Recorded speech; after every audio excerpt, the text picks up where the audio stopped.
सदाप्रभु नाम धन्यवाद हो। प्रभु जीशु ख्रीष्ट मधु नाम आपण प्रत्येक को ख्रीष्टीय प्रेम नमस्कार सहित स्वागत करे।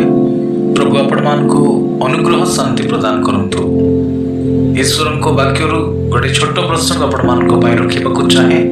प्रसंगटी होछि निशारू मुक्त हेबार उपाय। अनेक जीवन में आपण देखिए निशारू बाहर अनेक चेष्टा कर निशार बांधी होइछंती, निशार लिप्त हो जाइछंती, किंतु बाहरी पारुना सेमानको पाई गोटे छोट उपाय मु पवित्र बाइबल रु कहिबी। कारण एही दिन मानकरे निशा सेवनकारी मानकर संख्या वृद्धि पाइबारे लागिछि। अनेक अल्प बयसर पुओ माने इवेन झियो माने मध्य निशा सेवन करिबारे लागिछंती एवं निशा सेवनकारी मानकर मृत्युर संख्या मध्य बढ़िबारे लागिछि, वृद्धि पाइबारे लागिछि। अधिकांश एक्सीडेंट निशा सेवनकारी मानक सहित ही होइथाय।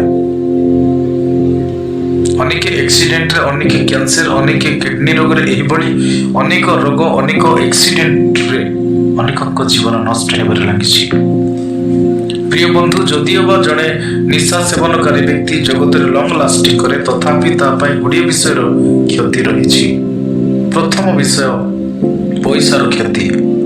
अनेक जीवन में आप देखिए इनकम अल्प करती, खर्च अधिक करती।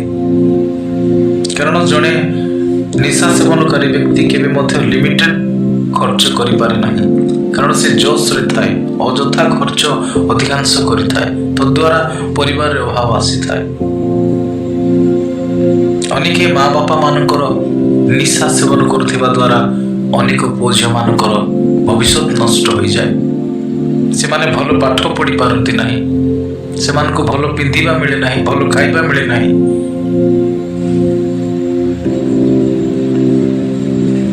द्वितीय विषयटी होछि शांति न थाए।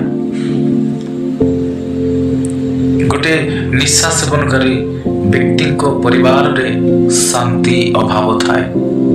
अनेक समय अशांति, विशृंखला, माडगोल, झगड़ा ये समस्त विषय ही देखा जाए थाए। एवं पड़ोशी मान सहित मध्य शांति रही पारे ना, से मानकर मध्य डिस्टर्ब कारण होता है। द्वितीय विषयटी होछि चरित्र नष्ट हो जाए, केही मध्य सम्मान दियंती नहीं। जड़े निशा सेवनकारी व्यक्ति को छोट पिला मध्य सम्मान दिए नहीं। प्रिय बंधु, जदि टंका लॉस हो जाए पुणी थरे फेरी पाई परिबा। जदि शरीर रो कौन सी विषय लॉस हो जाए पुणी थरे आम ईश्वर को इच्छा हेले सुस्थ हो पारिबा।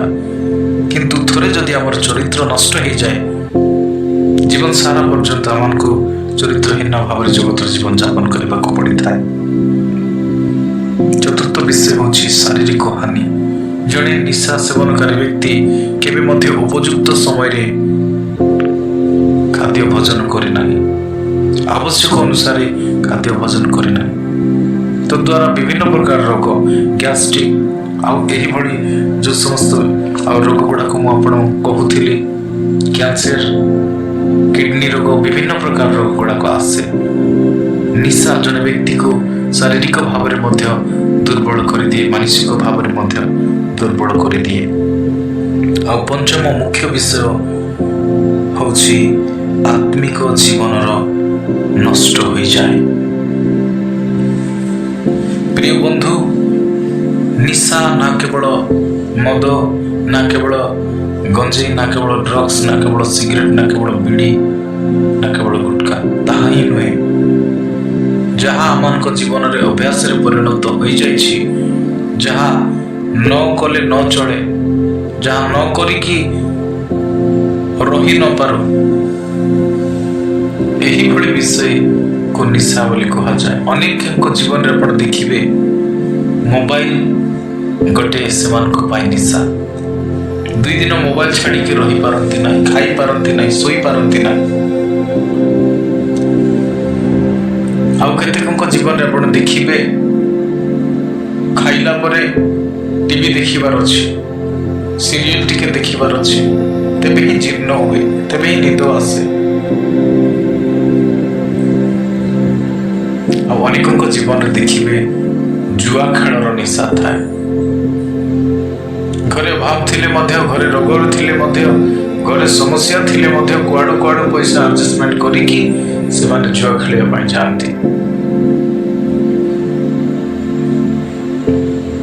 ଆଉ ଅନେକଙ୍କ ଜୀବନ ଦେଖିବେ ଅନେକ ବ୍ୟଭିଚାର ନିଶାରେ ପଡ଼ିଥାନ୍ତି। ପ୍ରିୟ ଭାଇ ଭଉଣୀ ମାନେ, ବ୍ୟଭିଚାର ଏକ ଏହି ପ୍ରକାର ନିଶା ଅଟେ, ଭୟଙ୍କର ନିଶା ଅଟେ। ସେ କୌଣସି ବିଷୟ ଜାଣିପାରେ ନାହିଁ, ନିଜ ଲୋକକୁ ଜାଣିପାରେ ନାହିଁ, ପର ଲୋକକୁ ଜାଣିପାରେ ନାହିଁ। ଯଦି ଜଣେ ବ୍ୟକ୍ତି ବ୍ୟଭିଚାର ନିଶାରେ ମାତିଛି, ସମୟ ଅସମୟ କିଛି ଜାଣେ ନାହିଁ। କିନ୍ତୁ ଏହି ସମସ୍ତ ବିଷୟ ଠାରୁ ମୁକ୍ତ ହେବାକୁ ହେଲେ, ଏ ସମସ୍ତ ଅପବିତ୍ରତା, ସମସ୍ତ ମନ୍ଦତା ଠାରୁ ଯଦି ଆମେ ପରିଷ୍କାର ହେବାକୁ ହେଲେ, ଗୋଟିଏ ଉପାୟ ପବିତ୍ର ବାଇବଲରୁ ଆମେ ଦେଖିବା। ରୋମୀୟ ପୁସ୍ତକ 8 ପର୍ବ ତହିଁର 6ରୁ 9 ପଦ ପର୍ଯ୍ୟନ୍ତ ଆମେ ପଢିବା। କାରଣ ଶାରୀରିକ ଭାବ ମୃତ୍ୟୁଜନକ, କିନ୍ତୁ ଆତ୍ମିକ ଭାବ ଜୀବନ ଓ ଶାନ୍ତିଦାୟକ। ଯେଣୁ ଶାରୀରିକ ଭାବ ଈଶ୍ୱରଙ୍କ ବିରୁଦ୍ଧରେ ଶତ୍ରୁତା, କାରଣ ତାହା ଈଶ୍ୱରଙ୍କ ବ୍ୟବସ୍ଥାର ବଶୀଭୂତ ନୁହେଁ, ପୁଣି ବଶୀଭୂତ ହେବା ଅସମ୍ଭବ। ଯେଉଁମାନେ ଶରୀରର ବଶରେ ଅଛନ୍ତି, ସେମାନେ ଈଶ୍ୱରଙ୍କ ସନ୍ତୋଷ ପାତ୍ର ହୋଇପାରନ୍ତି ନାହିଁ। କିନ୍ତୁ ଈଶ୍ୱରଙ୍କ ଆତ୍ମା ଯଦି ତୁମମାନଙ୍କ ଠାରେ ବାସ କରନ୍ତି, ତାହାହେଲେ ତୁମେମାନେ ଶରୀରର ବଶରେ ନାହଁ, ମାତ୍ର ଆତ୍ମାଙ୍କ ବଶରେ ଅଛ।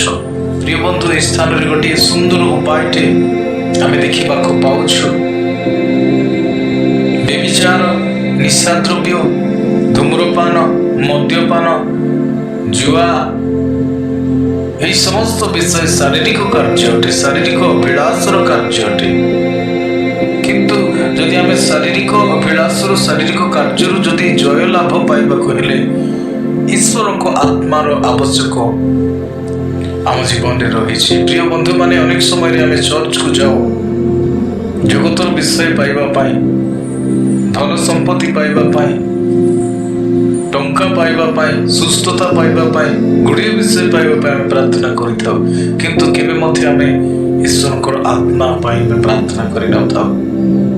ପ୍ରିୟ ବନ୍ଧୁ, ଆପଣ ଯଦି ନିଶାରୁ ବାହାରିବାକୁ ଚାହୁଁଛନ୍ତି, ତେବେ ପ୍ରାର୍ଥନା କରନ୍ତୁ, ସର୍ବଦା ପ୍ରାର୍ଥନା କରନ୍ତୁ। ଈଶ୍ୱରଙ୍କ ଆତ୍ମା ଆପଣଙ୍କୁ ସାହାଯ୍ୟ କରିବେ। ଯେପର୍ଯ୍ୟନ୍ତ ଆପଣ ଯଦି ଈଶ୍ୱରଙ୍କ ଆତ୍ମା ପାଇନାହାନ୍ତି, ତେବେ ଆପଣ ନିଶାରୁ ମୁକ୍ତ ହୋଇପାରିବେ ନାହିଁ। ଯେପର୍ଯ୍ୟନ୍ତ ଆପଣ ଯଦି ସମ୍ପୂର୍ଣ୍ଣ ସମର୍ପଣ ହୋଇନାହାନ୍ତି, ତେବେ ଆପଣ ନିଶାରୁ ମୁକ୍ତ ହୋଇପାରିବେ ନାହିଁ। ଆସନ୍ତୁ ପ୍ରାର୍ଥନା କରିବା। ସର୍ବଶକ୍ତିମାନ ପ୍ରେମିକ ପ୍ରଭୁ, ବାକ୍ୟ ଦ୍ୱାରା ସଚେତନ କରିଲ, ଧନ୍ୟବାଦ। ଏବଂ ଏକ ଉପାୟ ମଧ୍ୟ ଆମମାନଙ୍କୁ ଦେଲ, ଆମେ କିଭଳି ଭାବରେ ବ୍ୟଭିଚାର ଠାରୁ, ଧୂମ୍ରପାନ, ମଦ୍ୟପାନ, ଛୋଟ ଛୋଟ ନିଶା ଠାରୁ, ପୁଣି ପ୍ରଭୁ ଜୁଆ ଠାରୁ ବାହାରେ ଆସିପାରିବୁ। ପ୍ରଭୁ, ଆମେ ପ୍ରାର୍ଥନା କରୁଛୁ, ଆମମାନଙ୍କୁ ପବିତ୍ର ଆତ୍ମା ଦିଅ। ପବିତ୍ର ଆତ୍ମାଙ୍କର ସାହାଯ୍ୟ ଦ୍ୱାରା ଆମେ ଯେପରି ବାହାରି ପାରିବୁ ସେହି ସମସ୍ତ ଶାରୀରିକ କାର୍ଯ୍ୟ ଗୁଡ଼ାକ ଠାରୁ। ପ୍ରଭୁ ଦୟା କର, କାରଣ ଆମେ ଦେଖୁଛୁ ପ୍ରଭୁ ଆପଣଙ୍କ ବାକ୍ୟରେ ଆପଣ କହିଆସ, ମୋ ବିନା ତୁମେ କିଛି କରିପାର ନାହିଁ ବୋଲି। ପ୍ରଭୁ